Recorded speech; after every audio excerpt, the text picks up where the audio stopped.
The question is, do you agree that Scotland should be an independent country?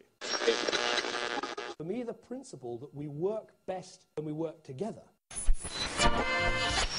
Well, they didn't. Very serious. The referendum. It seems to me that they're not dealing with the issues.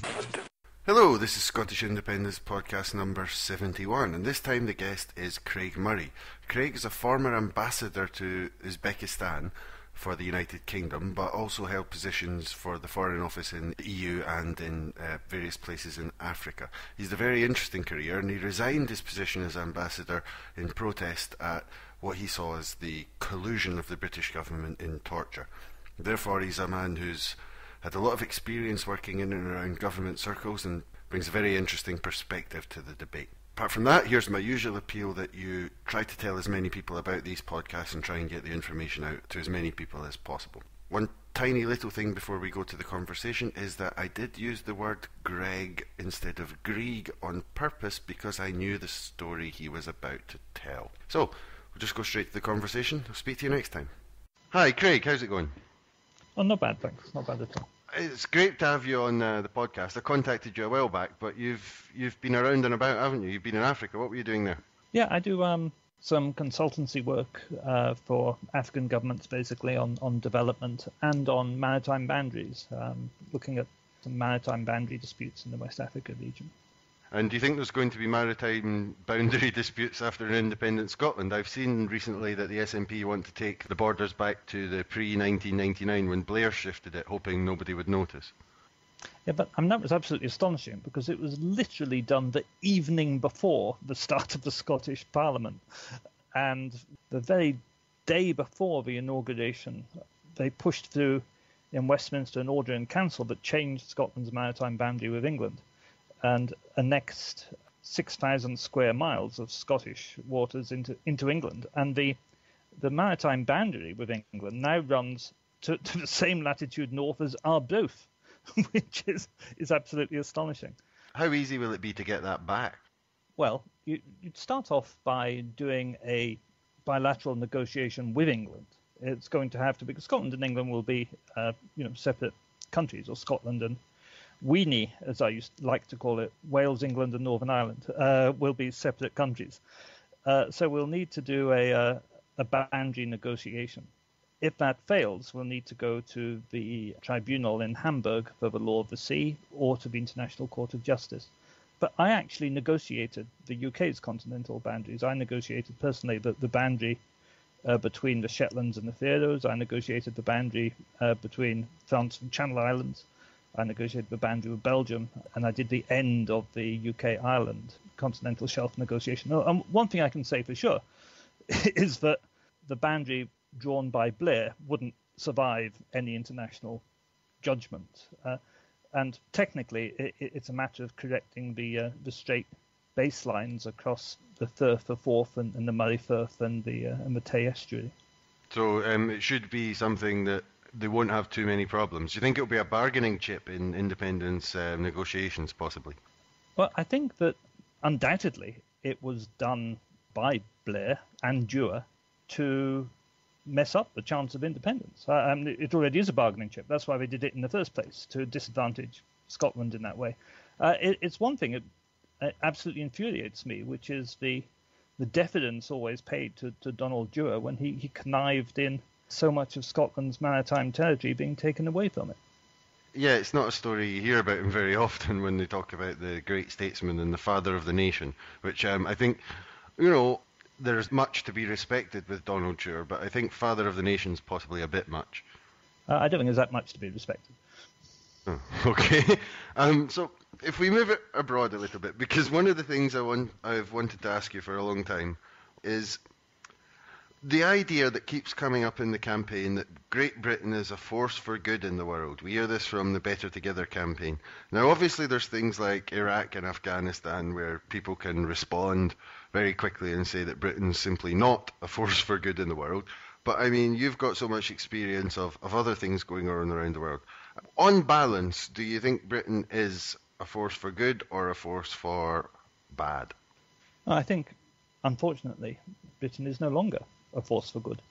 I think it was possible to argue that for quite a long period of the 20th century, Britain was a force for good. It had ended its position of colonial aggression and acquisition of colonies. It was giving colonies back to their own people, and it was standing up for the rule of international law. I think the role we played in defeating Hitler and fascism was good. I think there was a time when you could say that Britain played a good role in the world. I think, unfortunately, that time has come to a juddering halt. If you look at what Blair and Bush did to the United Nations when they invaded Iraq against the wishes of the Security Council, what they did to the United Nations was the same thing that Hitler and Mussolini did to the League of Nations. And of course, it's not, as you say, Iraq and Afghanistan are bad enough, but it is not just that. And my own moment of revelation, if you like, was when I was ambassador in Uzbekistan, and I stumbled across widespread torture being used on Uzbek dissidents in order to garner so-called intelligence about Al-Qaeda. I was astonished, but because Uzbekistan is a country which has become a synonym really for torture, and torture included in one incident on which we managed to get a pathologist's report from the University of Glasgow taken. There's one chap who was boiled alive. He was tortured by being immersed in boiling liquid until he died. And that's one extreme case, but there were hundreds, in fact thousands of people suffering dreadful torture, and the UK government and the American government were getting intelligence reports from these torture sessions. I tried to stop it as ambassador. I was told by Sir Michael Wood, the Foreign Office's chief legal advisor, that it was not illegal for us to obtain intelligence under torture. I didn't realize it at the time I did it, but I'd actually stumbled across the Extraordinary Rendition Program because I was there in Tashkent in Uzbekistan, and I was aware that the CIA were flying people in to be handed over to the Uzbek authorities, and that those people were being tortured. What I didn't realize at the time, and I've since learnt, is that many of them weren't Uzbek nationals. I'd presumed these were Uzbek dissidents who'd been picked up abroad, who the Americans were being repatriating. I was trying to stop it anyway because I knew they were going to be tortured and killed, so anyway I was trying to stop it. What I didn't realize while I was there was that many of the people being flown in to be tortured weren't actually Uzbeks. They were coming from all over the world. They had no connection to Uzbekistan and were simply being flown there in order to be tortured. And the UK was sharing the intelligence from those torture sessions. Of course, now we all know this. We know about the case of Mr. Belhaj, who Jack Straw had sent back to be tortured in Libya by the Gaddafi regime, and we've heard many other instances. But when you're in the middle of it, you suddenly realize that, as a UK government employee, I realized that it was no longer a morally defensible position to be working for the British state as an ambassador. And that was a terrible shame for me because, I'd been trying to serve my country as I saw it in a reasonably patriotic way for many, many years. And to realize that I was now in the service of evil, and an evil like boiling people alive, really came as a tremendous shock. What was it that attracted you to try and join the service in the first place? Well, to be perfectly honest, I couldn't get any other job. I graduated from Dundee University it was 84, I think. I left Dundee. It was at the height of Thatcherism. There were no jobs for anyone anywhere. I remember I sent off over 100 job applications. Now I'd got a first-class degree. I was president of the Students' Union. I thought my CV was about as good as you could get.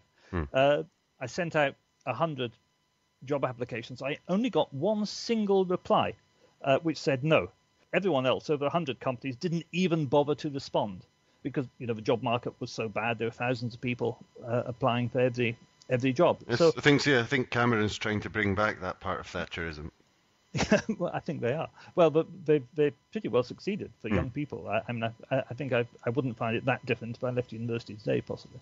But I went into the civil service, really out of desperation as not being able to get any other job.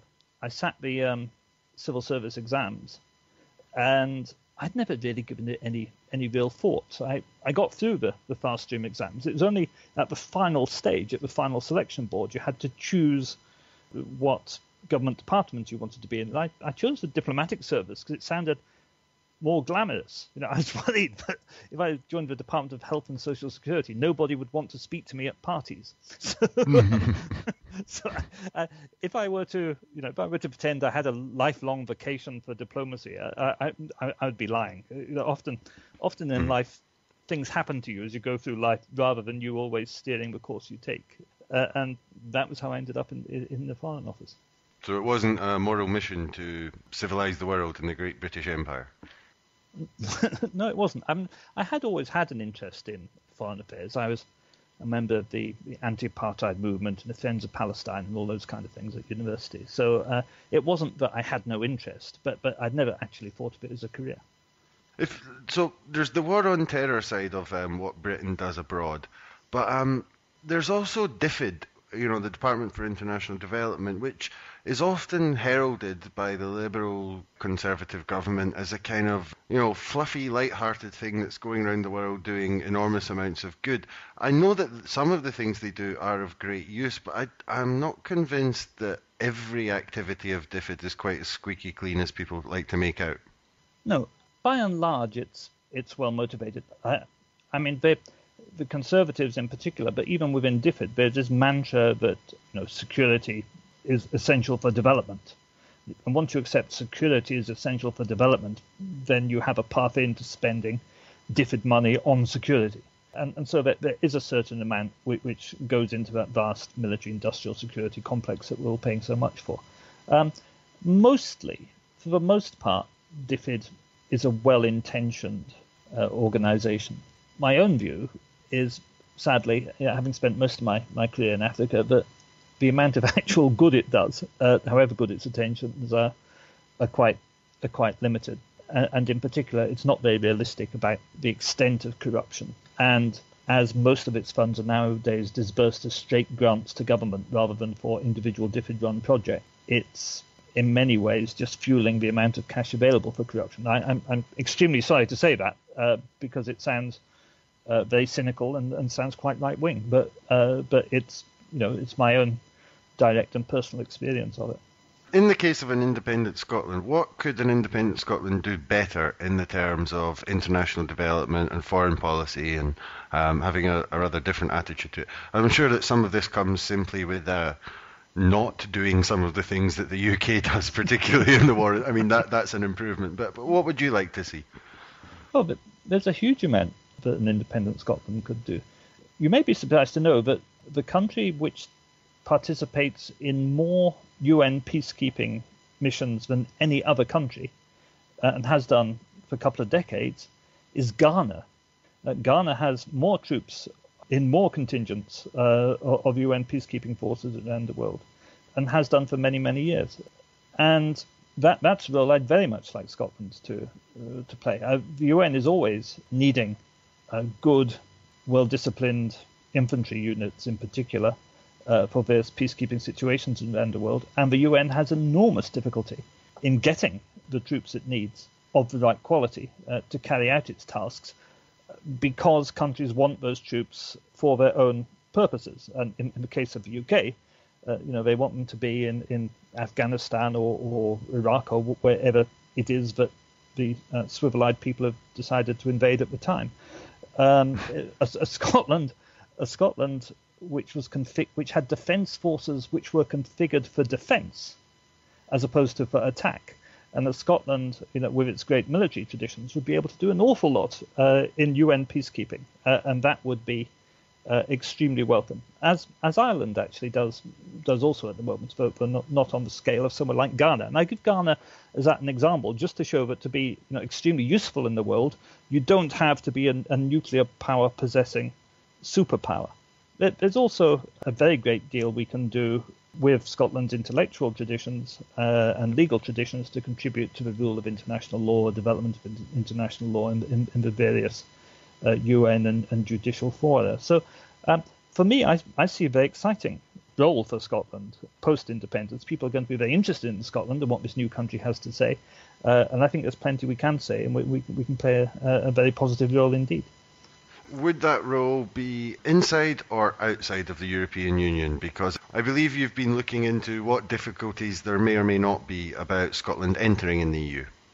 Yeah, I should say I also spent a great deal of my diplomatic career working on EU affairs, and in particular, I spent 4 years of my life as First Secretary of Political and Economic in the British Embassy in Warsaw, working on Poland's accession to the European Union. That was my specific remit. I don't see in the real world that there are going to be any serious difficulties about about Scotland's membership of the European Union. I was slipping back a decade to Poland in my mind. I really don't see what the problems are going to be. In the real world of politics, the European Union is an expansionist organization. The fundamental mission of the European Union is European Union.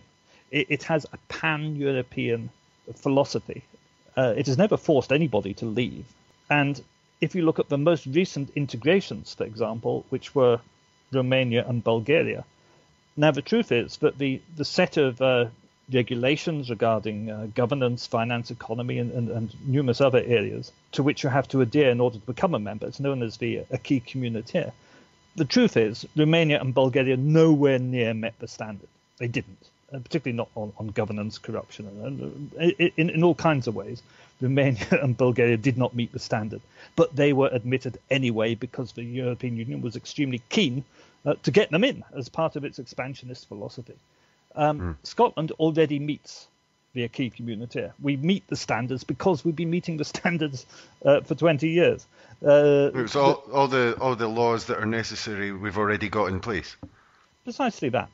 And on the treaty obligations, there's no reason whatsoever why we can't adopt the Czech and Slovak model, which is that each side inherits all the treaty obligations of the joint country. In fact, I'm quite sure that's what would happen, that Scotland would inherit the UK's treaty obligations and England would also inherit the treaty obligations. Absolutely no reason whatsoever why you can't do that. There's an enormous amount of scaremongering about this. My own view is that the European Union would most likely decide, it'll be the EU Commission lawyers who will give the guidance to the Council, and it's very, very unlikely that the Council won't accept the view of the EU Commission lawyers.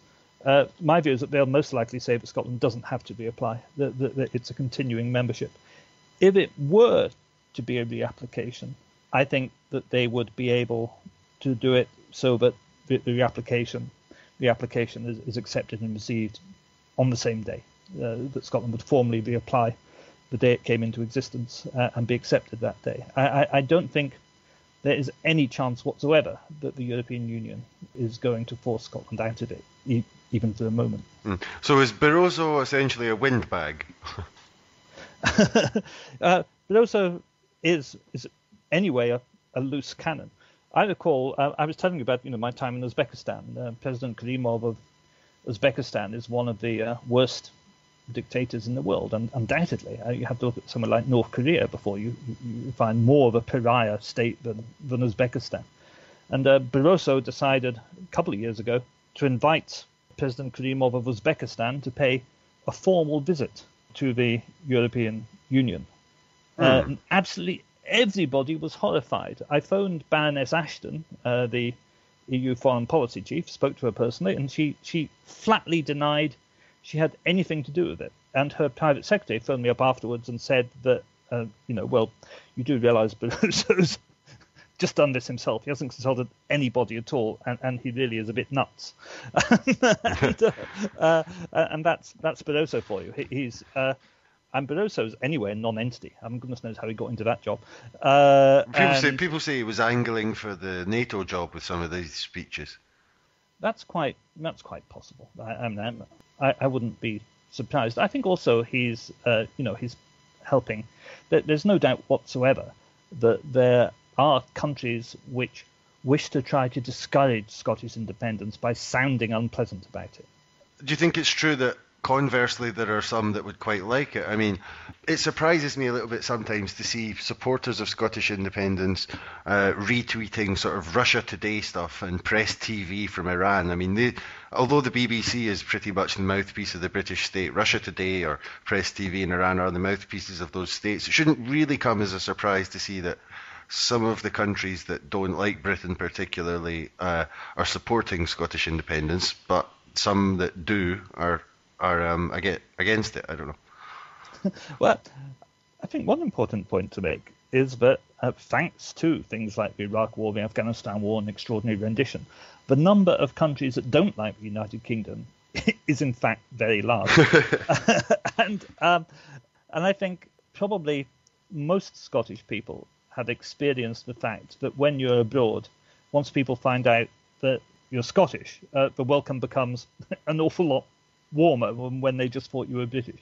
Actually, I spent some time in Nepal during the civil war there, and there wasn't really a problem with Scottish-British, although they liked Scottish people, but there was a problem in Nepal. There was a problem with American and Canadian, and lots of Americans told me they had to pretend to be Canadian when I was over there.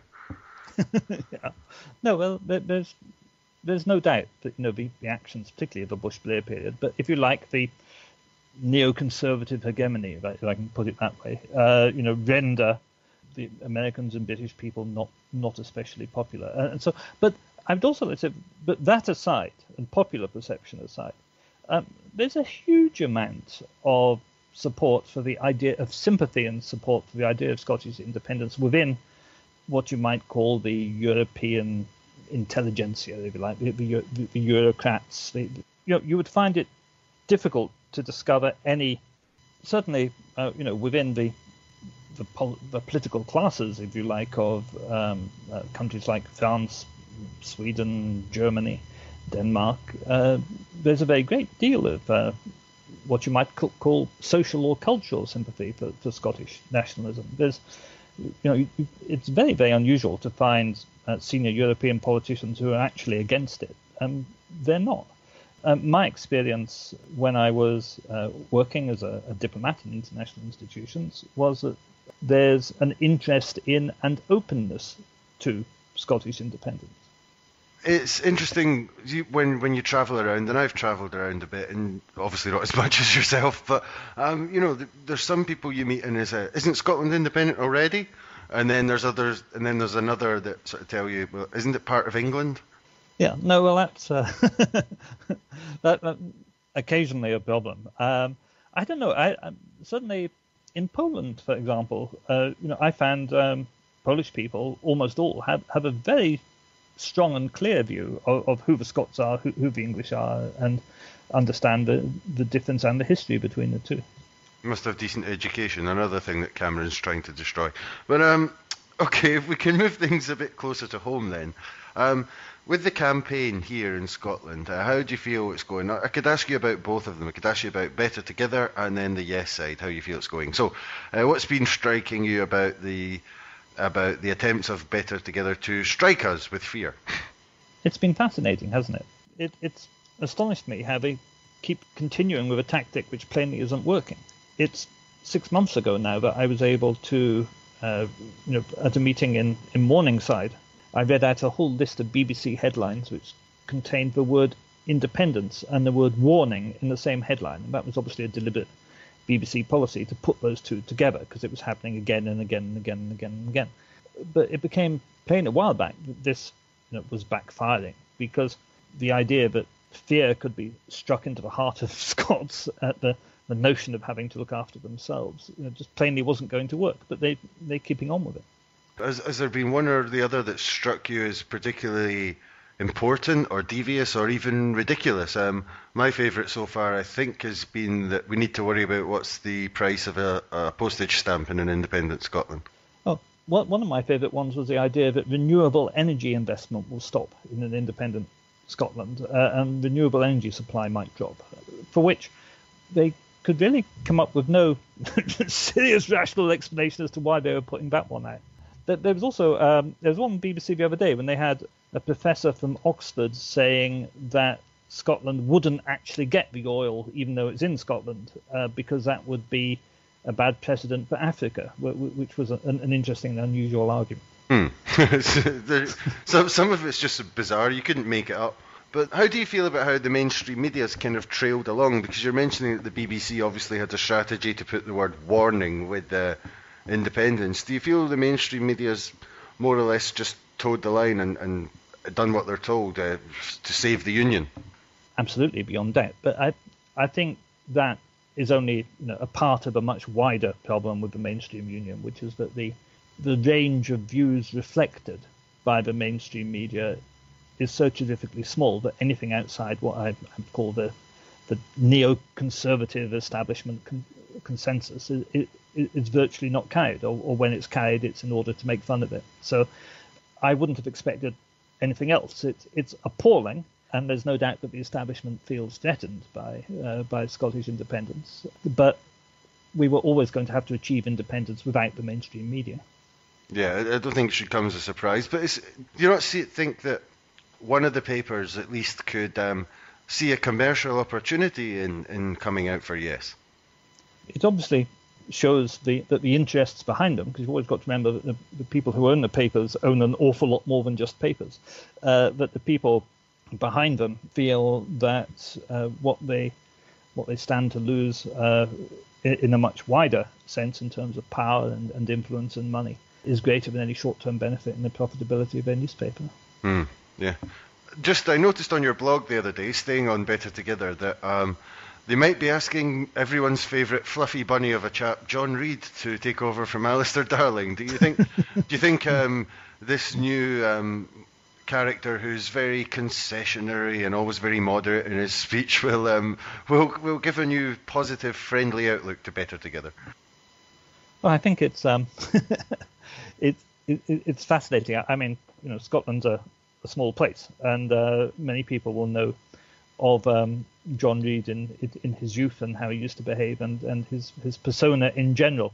And the idea that when you have a campaign which has been threatening and negative and then failing because people react to the threats, but when you're already too threatening, bringing in John Reid to help is a strange tactic.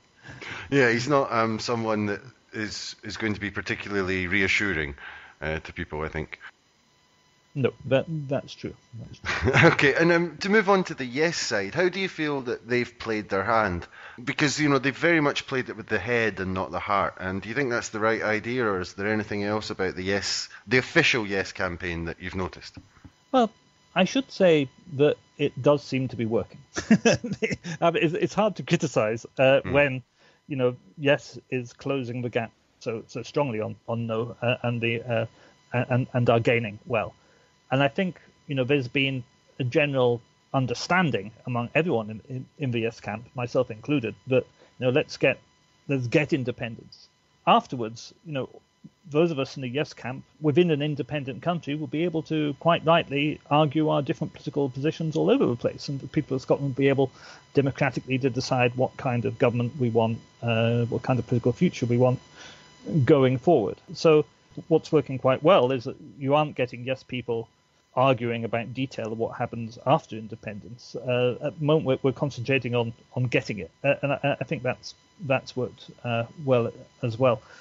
Do I think that historical and cultural nationalism has a legitimate place? I think that there is a legitimate place for evoking, if you like, past injustice. Let me put it that way. I personally am not terrifically squeamish about appealing to Scotland's past as an independent country and its past struggles for independence and the people who fought and died for independence. I understand why the Yes campaign hasn't wanted to go that way. That makes sense to me. But there are occasions when I think, I should say I'm maybe not normal in this sense, in that I was a British ambassador. I had a very good, very secure, very, very well paid job. And I gave up that job because I didn't agree on principle with what we were doing about torture and extraordinary rendition. So I'm someone who, has a proven record, if you like, of saying, now, I do believe, I genuinely and honestly believe, I'm absolutely convinced that Scottish people will be more wealthy after independence. But I should say that if I believed that I'd be a little bit poorer after independence, I would still want to be independent. And I think sometimes it's worth saying that. And sometimes when I see people whining on, worried in case they might have £2 less in their pocket after independence, I feel like saying to them, bloody hell, Scots fought and died for their freedom for years and years and years, and you would give yours up for £2. So I'm not scared of the emotional argument on occasion. Do you think that... But I can see why others don't say things like that. Do you think there is a case to say that, this is something that the official Yes campaign will never say, but do you think there is a case that Scotland was historically, how can I put it, mistreated by the southern part of the United Kingdom? Well, undoubtedly. I mean, you just have to look in the Highlands. You don't have to walk much in the Highlands to realise how much greater the population there once was. The Highlands hasn't always been an uninhabited wilderness reserved for grouse shooting. Scotland has been, in my view, a colony for a very long time. There's other ones I could point to. You could talk about Highland clearances. You can talk about suppressions after various uprisings, the suppression of a lot of culturally Scottish things as well, Gaelic and different things. I mean, these are very, very far removed from the public mind, but it's interesting, whether they certainly have a place in the history books and they're not mentioned in school very often. I think that's one thing that most of our guests have talked about. That you're never taught any of this stuff. It's just I'm interested in whether they have a place in this campaign. I can never make my mind up. Well, I'd say I do understand why people avoid them, and I understand why people might be angry with me for not avoiding them. But personally, I believe in saying what you think. Okay, and so that brings us on to our last question then. So why is it that you support independence? Is there one particular reason, or is there a group of reasons why you've decided to support independence for Scotland? Scotland really is a different nation to England, and that nationality, that existence of the national community is reflected in the fact that we have a fundamentally different political culture. We are much more socially inclusive. We are much more concerned to keep social coherence. We don't want vast gaps between rich and poor. We are happy with state provision and what the English would call state interference in the economy doesn't worry us. It seems to have its place and be a good thing. We are internationalist in mind, and we're not we have no desire to invade other peoples. So I think basically we are not the same politically as England, and those differences are such that we should have our own community to make our own decisions and determine our own way. It's a democratic argument more than anything. Absolutely. We are not able at the moment to reflect our democratic choices in the policy of our country. And we need a country where our democratic choices can be reflected. Okay, and just to move on to our last thing, Craig, because you asked for a particular song. Everyone on the podcast gets to choose their final song. And you wanted to choose Greg's Piano Concerto, but why did you want to choose that one?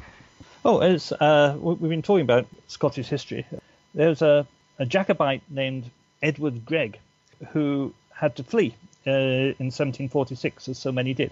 And as, in fact, several thousand Scottish Jacobites did, he ended up in Gdansk in Poland. And the family stayed there for a couple of generations, and then they left there for Norway at the time of the Napoleonic Wars. And like many Scots families, the tradition was there that the eldest son would have the father's name. So Edward Gregg's son was Edward Gregg, his son was Edward Gregg, and his son, the Norwegians couldn't really say it properly, so it's called Edvard Grieg. And Grieg's Piano Concerto was, if you go back a bit, a product of the Jacobite diaspora, a fact which almost nobody knows, but now a few more will. Yeah, oh, excellent. So thanks very much for coming on the podcast, Craig. That's been excellent. Thank you. Nice to talk to you.